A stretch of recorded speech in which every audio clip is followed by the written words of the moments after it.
Britain ప్రధాని Keir Starmer పదవి నుంచి వైదొలిగే సూచనలు కనిపిస్తున్నాయి. తాజాగా ఎంపీగా ఎన్నికైన ఆండీ బర్న్హామ్కు ప్రధానిగా బాధ్యతలు అప్పగించేందుకు లేబర్ పార్టీలో ప్రచారం జరుగుతోంది.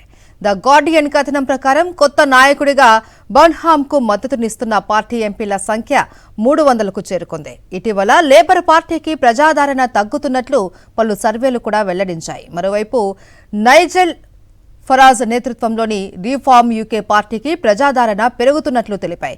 ఇక ఈ క్రమంలో లేబర్ పార్టీ దిద్దుబాటు చర్యల్లో భాగంగా కొత్త ప్రధాని ఎన్నుకుంటారు అని తెలుస్తోంది. తాజాగా అమెరికా అధ్యక్షుడు ట్రంప్ చేసిన ఓ ప్రకటన అగ్నికి ఆజ్యం పోసింది.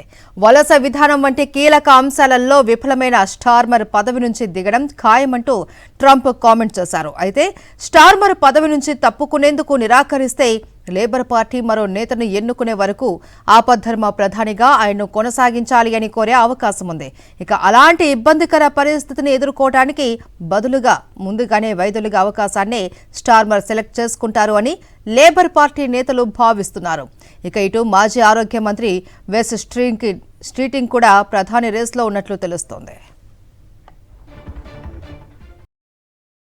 మరిన్ని అప్డేట్స్ కోసం ఛానల్ ను సబ్స్క్రైబ్ చేయండి. నోటిఫికేషన్స్ కోసం బెల్ ఐకాన్ పై క్లిక్ చేయండి.